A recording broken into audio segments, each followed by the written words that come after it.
Okay, so we're going to go live on Facebook. Go live on Facebook. Let's see what happens now. We're on Facebook, preparing a live stream. Hopefully Fiona is with me. I can't currently see her. And then I'm going to put my title in. Okie dokie, lovely. Can you actually see the screen, Fiona, at the moment? I can't see the screen, Liz. I can. No worries, it's okay, because I haven't gone live yet. But if it gives you the option to share, I'm going to ask you to share to your wall. So once we go live. Okay. And if you're watching on YouTube, bear with me, because this seems to be the way to get through this. How to feel safe given the enormity, hopefully I'm spelling that right, I can change it after, of the current, I love this title, human experience. How to feel safe given the, there's this, audio of the current human experience. Go live. Okay, let's go live. The really annoying thing about this, Fiona, when I'm on doing it here, is the actual, don't be concerned, because I find that when you're doing it through Zoom, it's about 10 seconds behind. So if you actually look at yourself, you're going to be 10 seconds behind. So don't let it put you off.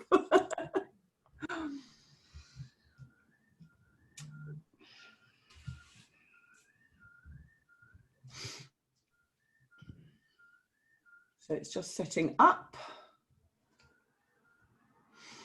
And we are live, Fiona. We are live on Facebook. Thank you very much for joining me today, Fiona Lyndley. Fiona has been my teacher. I've called you my spiritual teacher for over 20 years. And I'm calling today's talk, How to Feel Safe Given the Enormity of the Current Human Experience. Fiona, would you like to introduce yourself? I know we've done a few talks here before, and in the past my deleted YouTube channel, unfortunately, which went missing about 6 years ago. But if you'd like to introduce yourself, Fiona, because I think we're going to have a really interesting conversation here this morning. Hi, Liz, and thank you for inviting me yet again. You know, and for the work that you're putting out, the awareness and the consciousness that you're really wanting to give our communities. I mean, I'm in Malta right now, and you're in London, and so really we're looking at how small and yet multicultural our communities are, and that's really exciting for me. So thank you for asking me to hop on in today. Always value what you have to say, you know that. Yeah. So I've spent the last 25 years, I guess, as a natural medicine practitioner. I wandered through many different disciplines of biospiritual focusing, which is a way of listening to the body story and getting the head out of the way. I trained a little bit in rebirthing, source process rebirthing.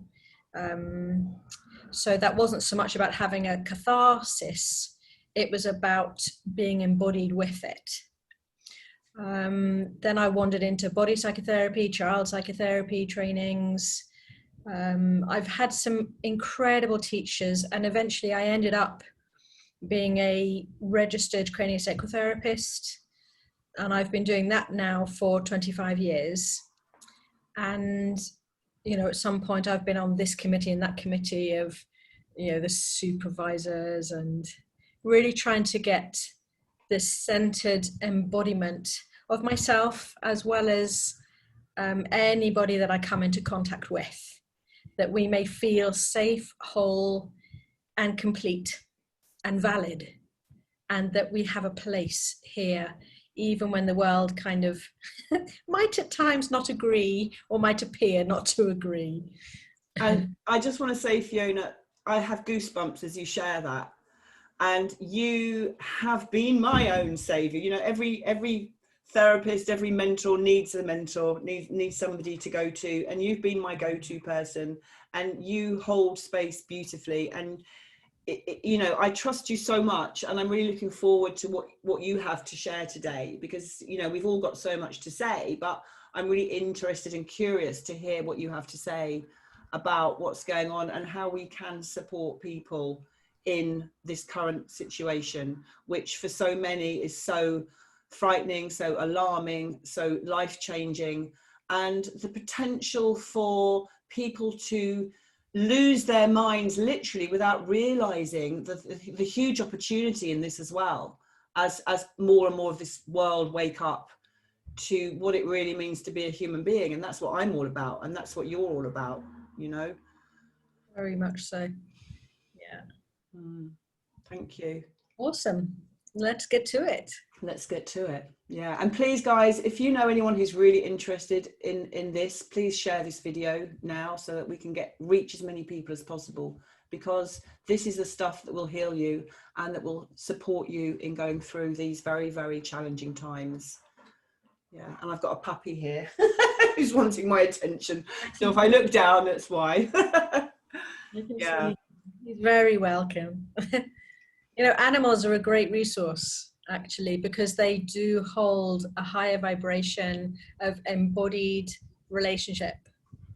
And so, you know, I mean, for one, we also have a dog, and I certainly feel that a home isn't a home without a dog. So yours is very welcome in this conversation. Absolutely. My lockdown doggy, I call him. So how can we, oh, you've just gone quiet, Fiona. Okay. That's better. Got you now. Just got you. You went silent just then. Okay. All right. Don't worry. So how can we feel safe given the enormity of this current human situation? What do we need to know? What do we need to remember? The first thing we need to remember, well, I can talk about what helps me in the first instance. The first thing that helps me is to remember that I am here.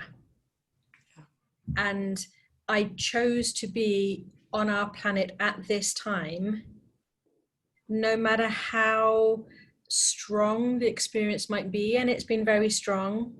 And I have my moments where I need to disappear into the woods and just really regroup my systems, regroup my senses, and become more embodied again, that I can stay. Self-care needs to be number one. And this isn't selfish. And because a lot of people get those two words confused. Self-care is not selfish. Self-care means that we take care of the self. What we are saying to ourselves and to the planet is, I value myself enough to take care of myself, that I can be here, that I can be used as an instrument to serve life in however I am wanted to be here to do that. So if we don't take care of ourselves, it's really easy to get swept up. I think perhaps the first thing to register is that fundamentally underneath it all, and this is in, you know, whatever literature we care to explore, there are two energies, and they are fear and love. And each of those energies has a hormonal and biochemical structure to it. And they are opposing. So I think last time we spoke a little bit about the nervous system, didn't we? And the three kinds of the nervous system: the parasympathetic, sympathetic, and social nervous system. Yeah. Well, what informs those are these underlying energies of fear and love. Now, qualities of fear. What are the qualities of fear? We're seeing them right now, in a way. So the energy that comes with fear is suppression, control, diminution. divide and conquer. All right, so what we're saying to somebody is, I matter more than you, or you matter more than me. Whereas actually, in truth, we all matter. You know, this isn't a one up, one down situation. We are co-creative, we are co-supportive. And what helps us feel safe and go into the biochemical experience of love, the qualities of trust, are co-creation, co-support, co-regulation, co-care. Now, when we have our governments and our politicians and those who, you know, the 1% of the population who own the big corporations that are putting a lot of capital into the current situation, it can be very easy to touch feelings of helpless, hopeless, powerlessness. I don't matter. I'm just a number. And in a way, that's true. We are all just numbers on a level. This is why we have a passport number. We have a hospital number. You know, there is a truth to that on a level. But the fact that we exist in the first place to be given a number is what I'm interested in. Mm-hmm. So how do I help us stay? I am quite informed by the work of the pre and perinatal field. And I've done a lot of training in pediatrics and what works, what doesn't. And in this work, particularly the work of Anna Chitty and Raymond Castellino,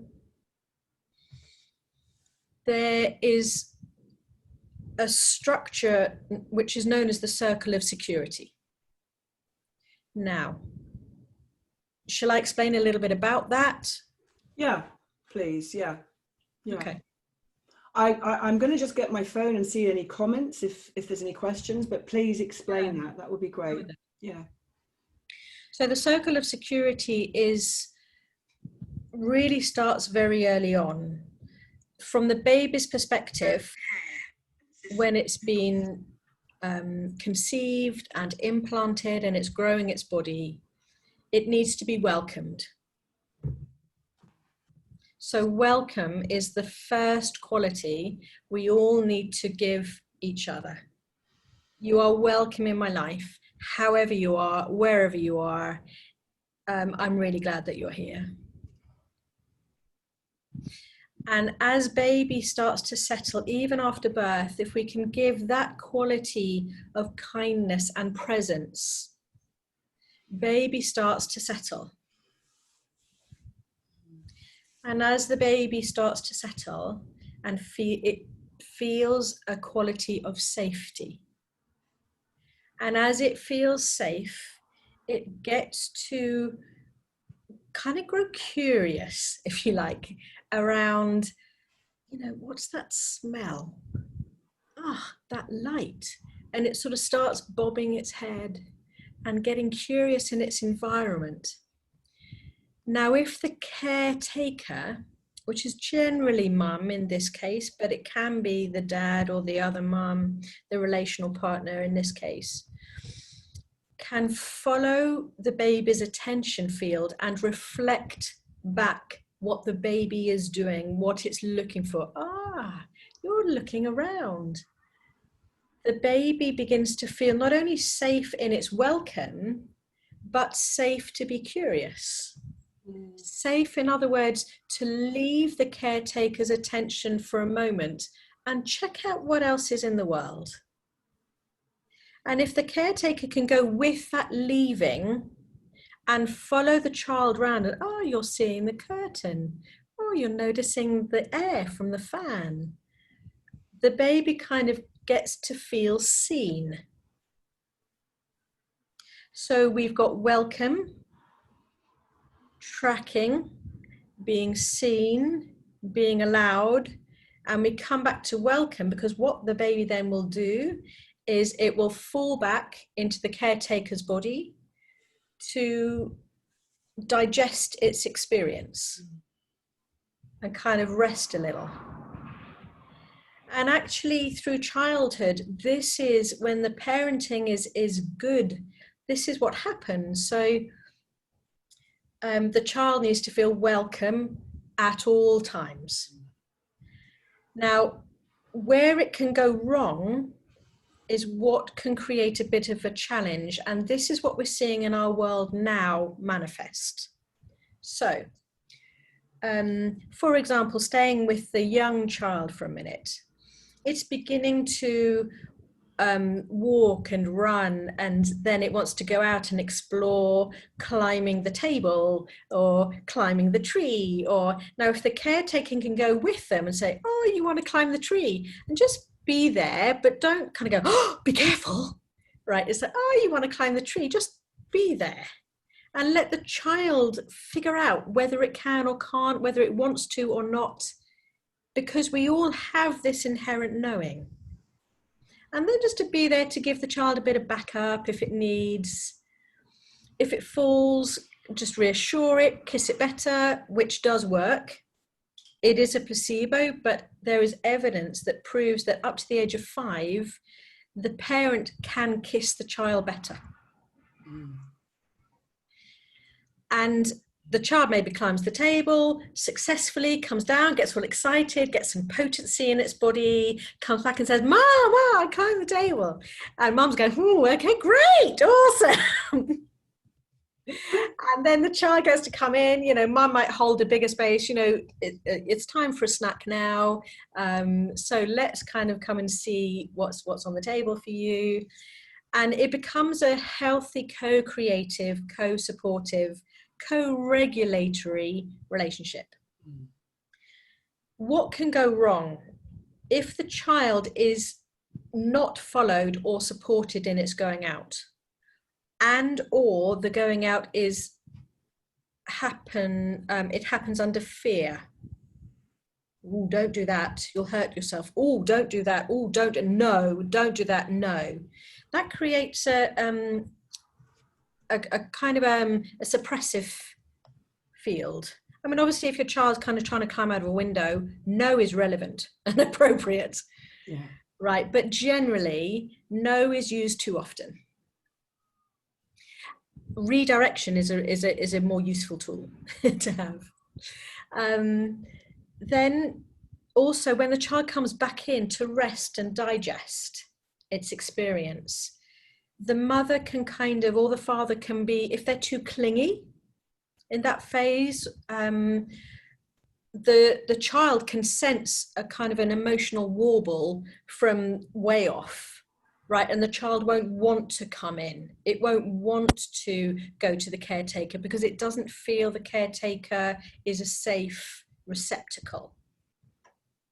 So the child then will stay out.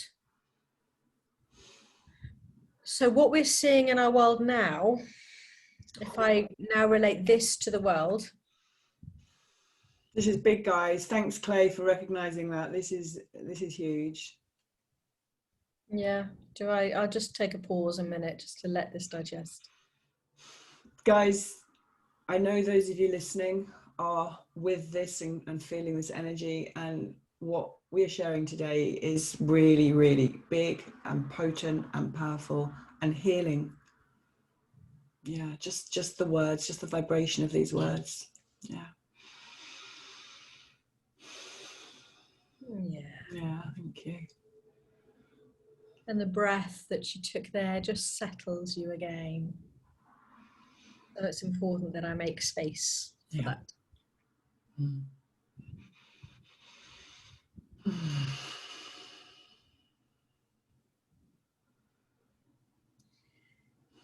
So part of how we feel safe is if we take care of our own nervous system, we can model safety.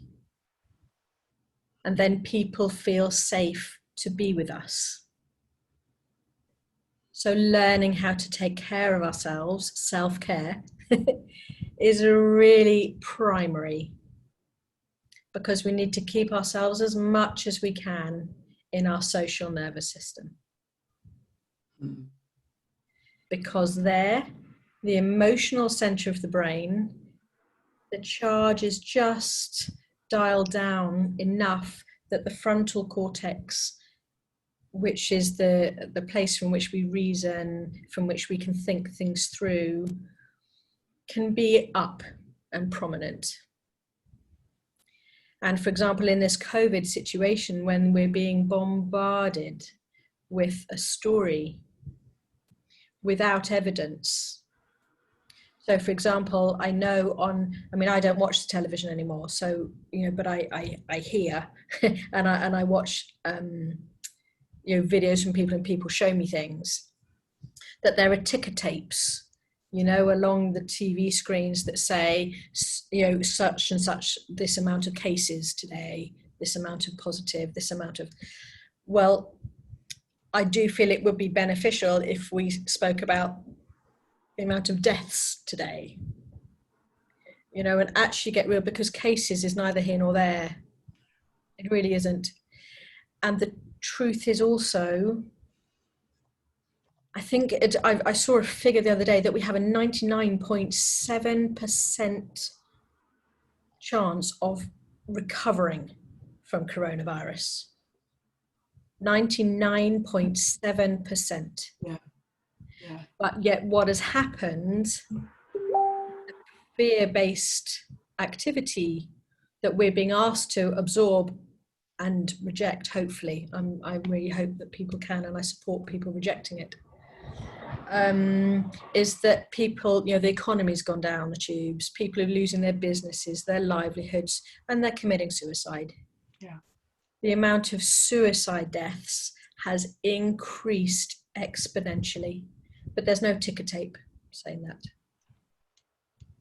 Right. So we're being told a story that's very slanted towards a particular consciousness to keep us divided, split apart. And as human beings, we need relationship. Just like the circle of security, we need embodiment, we need relationship, we need a feedback system. So how do we have that when we're told that each other is dangerous?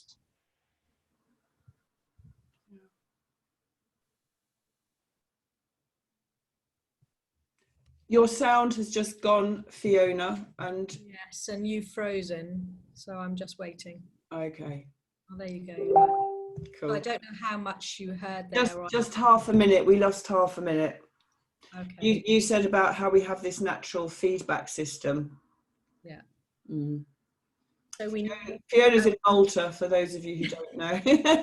Not that I'm blaming Malta. Well, we have a thunderstorm going on outside now. Oh, that's right. This might not be helping matters. Well, you know what? This is a reflection, isn't it? Even the feedback. You started to reverb on when you said the word feedback, right? Which was quite interesting, and we still keep going. Yeah. So activating the circle of security in whatever way we can is really important to remain embodied, because it's only, our nervous system is inside of our bodies. I mean, all right, we have the etheric body and we have the astral body and we have other layers of the energetic bodies around us. But the main nervous system is inside our bodies. So to remain embodied, to remain inside our bodies, is the invitation right now, that we can follow sound advice from our own wisdom, our own knowing, which is a place that every animal form has. I mean, as you have your dog there, if he smelt something that he didn't think was good for him, he wouldn't eat it. It's just a natural system we all have.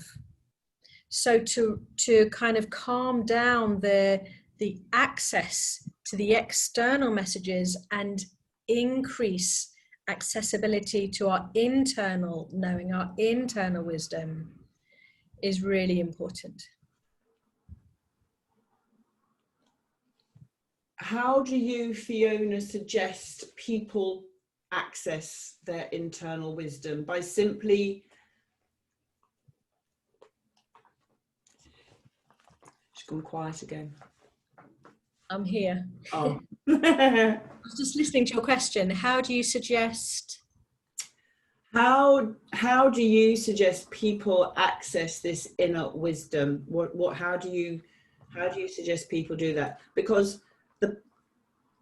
the thing is that when people have been so infiltrated with this fear energy through, you know, reading the papers and watching the TV and eating badly and not getting enough sleep and worry and fear,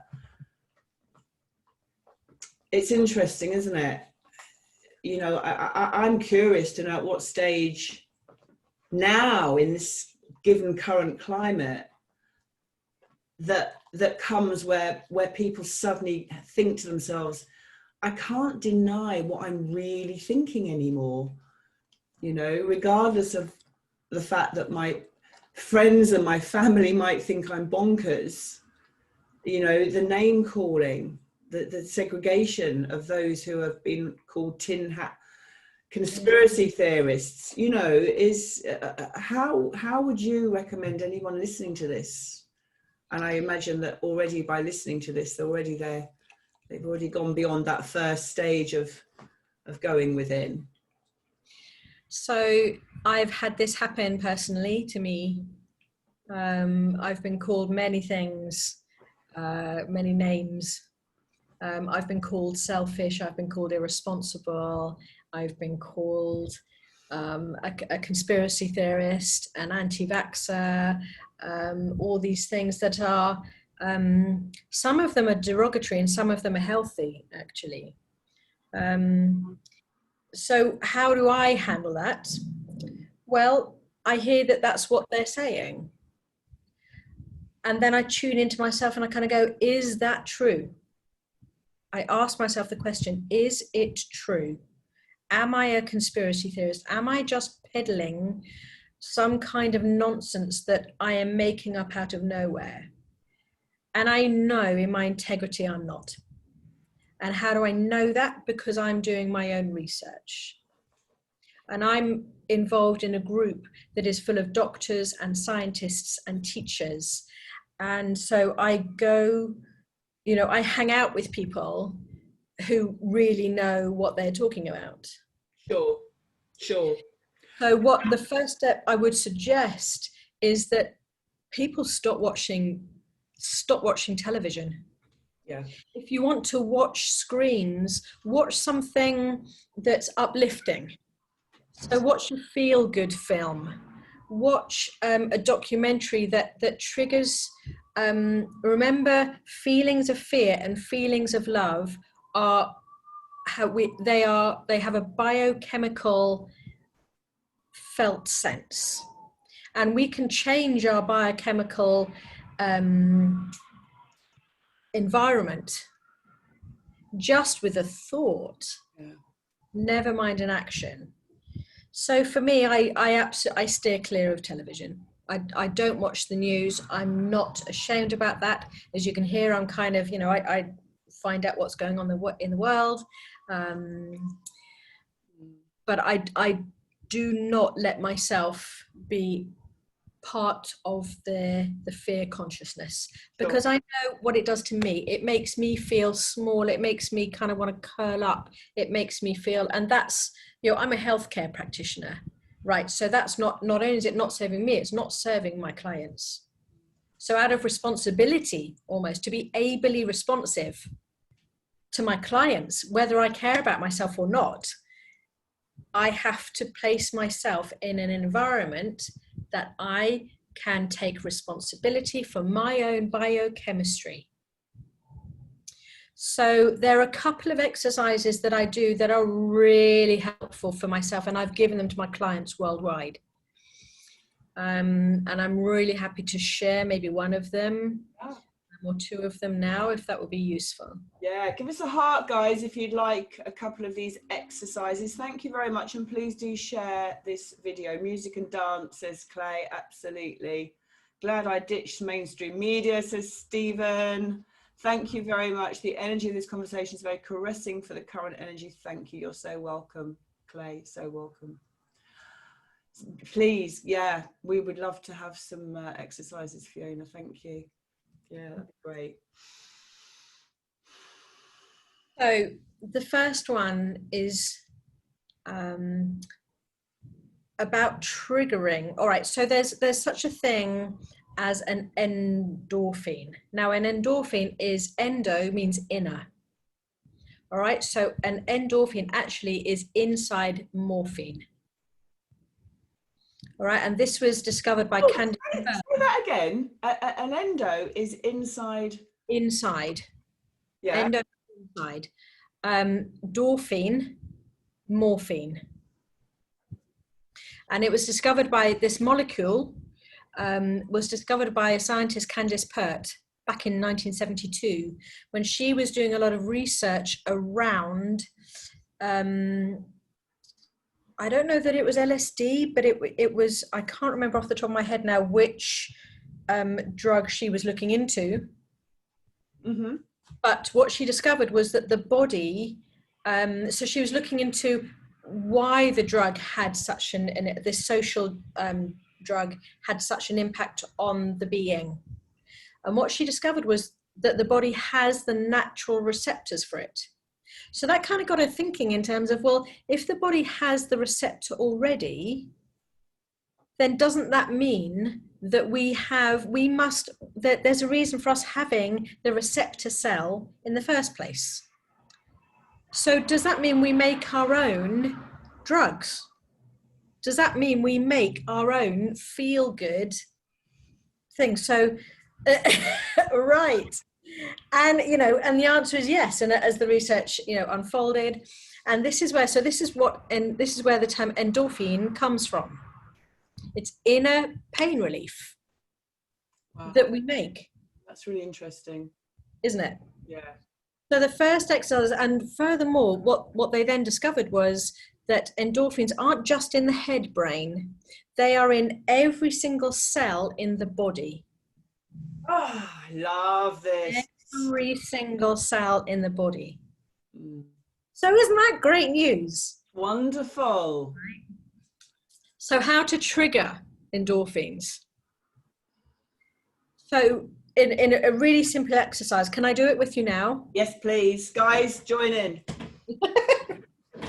All right. So first of all, we're just going to close our eyes. And we're going to just really feel our seat bones sitting in the chair or on the floor, or our feet standing on the ground, wherever we might be right now. I'm sitting in a chair, so I'm just going to let my body really be received by the chair. And then what I do, I mean, for me, actually, I even think about it. My body just does it. But let me slow that down.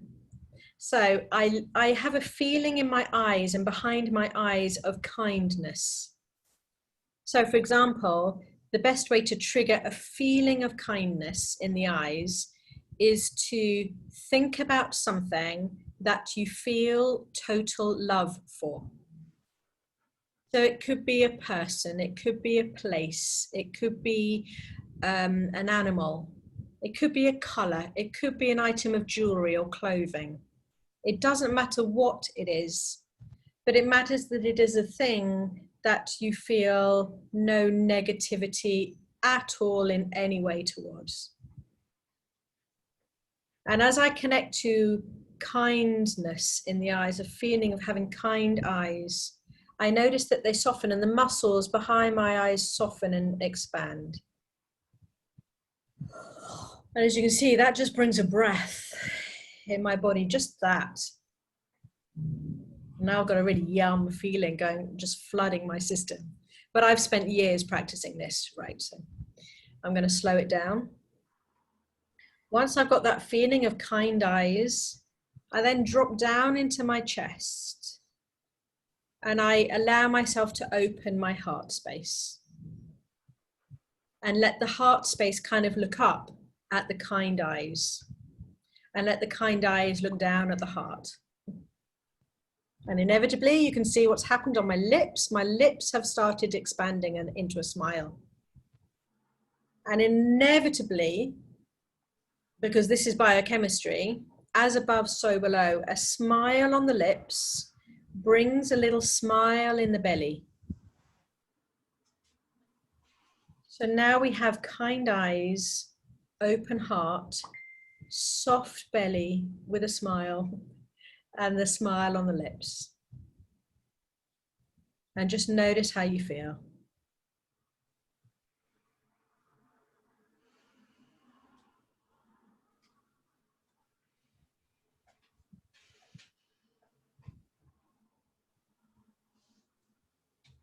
So you're smiling.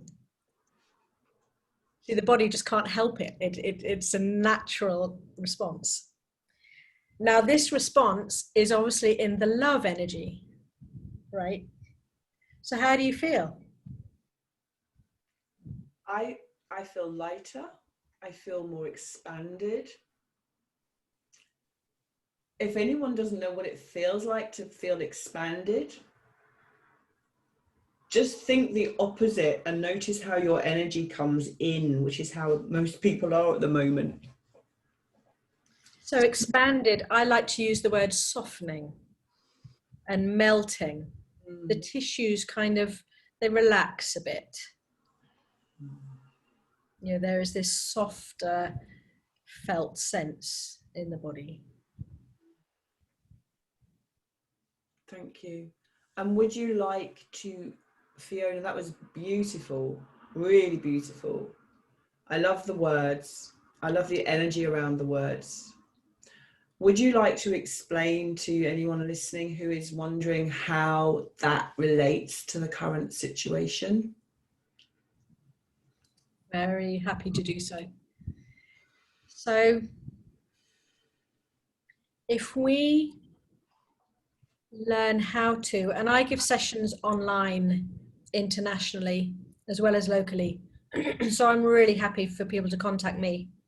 And I know you give sessions too. So, you know, either of us can be contacted to support people in this.